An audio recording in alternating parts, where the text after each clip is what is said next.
we're doing hashtag support local. It's Monday. This is where we shine a light on a local charity doing amazing things right here in our area. Basically, there's a ton of great organizations right here in our neck of the woods that do the good work, that look out for our community, they look out for our interests, but they don't really have all of the money or the time to put into their PR department, their advertising. So they need the attention. They need people to look at what they're doing, and that's kind of where we come in. And this week we're talking about Boys to Young Men. Yeah. An awesome organization that provides, youth positive influences, positive role models, support, advice, and gives them expectations about life and goal-oriented independence to help them be really strong men in the future. And it's not the singing group. That's what I thought at first, which would be awesome, but they actually do something even better for our kids. Yeah, we got to know these guys through Roy's Kids. They're based out of Shreveport, and I have experience with a group, something similar like this. I've talked about how I used to be with the YMCA Yeah, when I was spell it younger. out for us every time. You were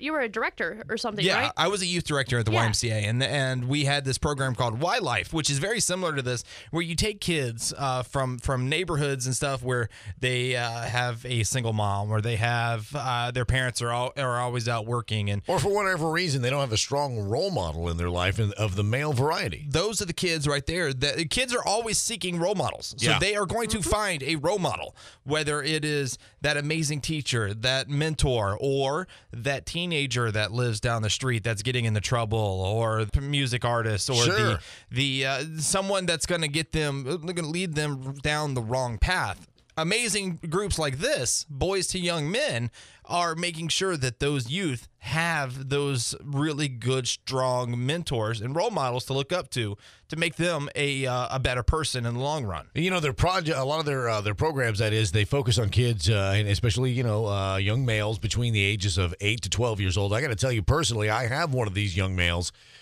Deacon, my 9-year-old, is at a very impressionable age, and I can see him every day looking at what I do so closely. I can only imagine what it's like for young kids who don't have, that good dad, that good male role model in their life. And, we talked about how they do pretty much a lot of cool stuff in our community. They help out with Roy's Kids. They also feed homeless people in Shreveport. They plant flowers at the fairgrounds to prepare for the Louisiana State Fair, helping the neighborhoods look nice and everything else. But they also helped out with the 2018 Women's March this year. They were handing out pamphlets and everything else, teaching kids about civic engagement and community involvement. They do so much for our area. And that's so important to teach these young men. Boys to Young Men. We're getting the details on our website right now, K945.com. But if you're looking for ways to help out, whether it's helping out with their community garden that they have, helping out with mentors, helping out being like a big brother to some of these kids, there's lots of different ways. Boys to Young Men, this week's hashtag support local.